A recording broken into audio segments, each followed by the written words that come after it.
Hello everyone, thank you for listening and watching. My name is Nefertiti and you can find my information in the description box below.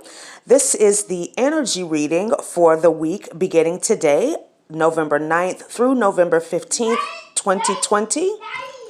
And as usual, pardon the background noise.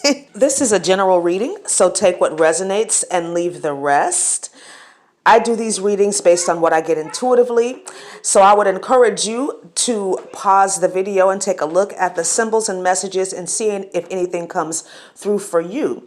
And if you'd like to book a personal reading with your astrology for the next 30 days, as well as channeled messages, you can go to my website. The information is in the description box below. So we can really feel the karmic pressure right now to make decisions, right? Whatever righteous means necessary. We need to do what we need to do so that we can move into the next cycle of our lives, so that we can begin to really plant these 5D seeds, right? Seeding this new life that's definitely going to start showing up in 2021 as we have Saturn and Jupiter going into Aquarius. But let's talk about this week. Based on the world conditions, what are you going to do? What are you willing to do? So let's get into the astrology. On October 10th, Mercury is going to move into Scorpio. So we're going to be more observant, more suspicious, and even stalking in the shadow energy. We just want more information. We want the facts. We want the truth. We'll definitely see an increase in mental clarity and better communications. On November 12th, we have the last of the Jupiter-Pluto conjunction in Capricorn before Jupiter moves into Aquarius. This transit makes us feel more driven, focused, and powerful. How can you increase your income? How can you move up in your career or be more successful when it comes to achieving your daily goals? Are you using this time wisely in 2020? This time of what could be perceived as stagnation, delays, stopping, blocked. But this has actually been a great time for creation, pure potentiality. Some of the shadow aspects of this transit include greed, obsession, and power struggles, fanaticism. Smells like 2020, right? Especially with Mercury in Scorpio and Mars in Aries getting ready to station direct on November 13th. So when competitive Mars is direct, it makes us more assertive, more direct. This is also good energy for focusing on yourself and improving your life. With Mars direct, we're more passionate, we're more focused. It's a great time to start a new exercise program. And shouts out to my UK people. I know the gyms are closed again. That freaking sucks. Where I lived, a lot of them never even opened. So I know how you feel.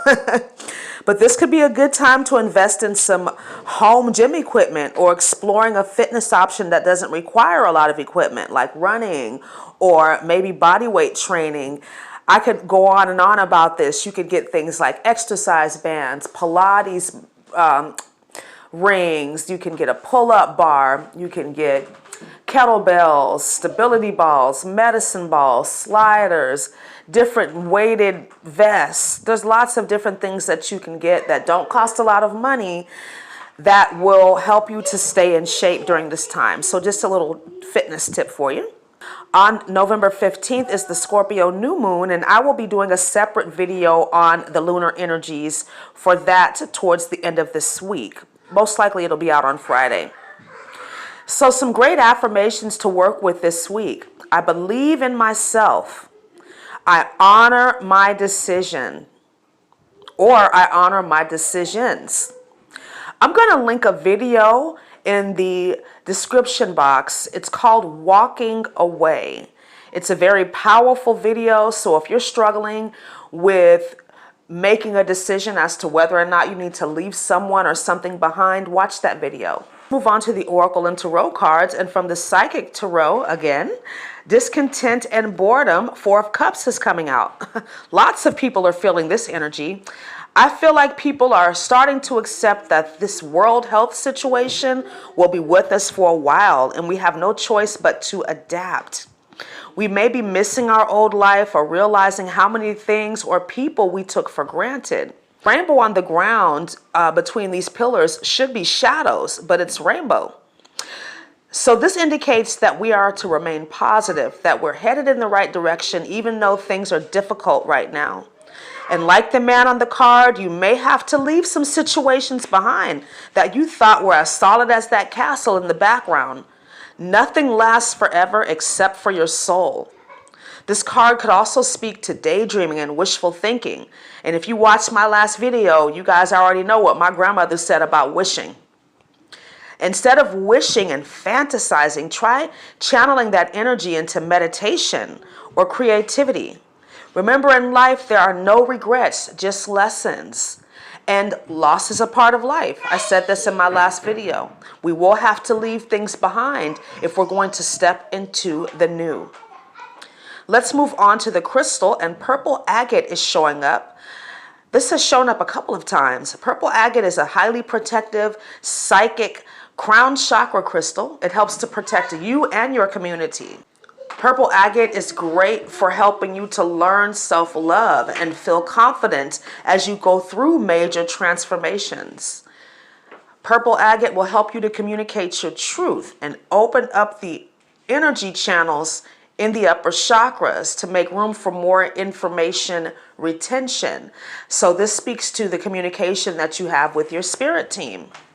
This is a great crystal for shadow work. Like the boredom and discontent card, seeing the hope and benefit of accepting the darker aspects of yourself, accepting that there will be challenges in life, accepting that you will have to make difficult decisions.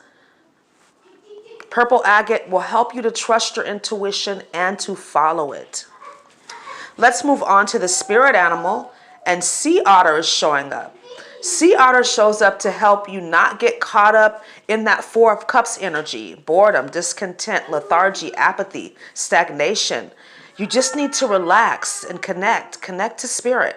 Like the purple agate, sea otter helps you to communicate clearly, especially as Mars and Mercury are back online. Emotional intelligence and trusting your instincts are all things that sea otter can help you with. Confrontations should be avoided with people, especially if they're not ready or willing to heal. It's just a waste of time. Otter spirit helps you to laugh and play so that you don't get caught up in those lower vibrational frequencies. Otter says, let go, trust, and allow. Just like that man on the boredom and discontent card, we need to accept what is and move forward.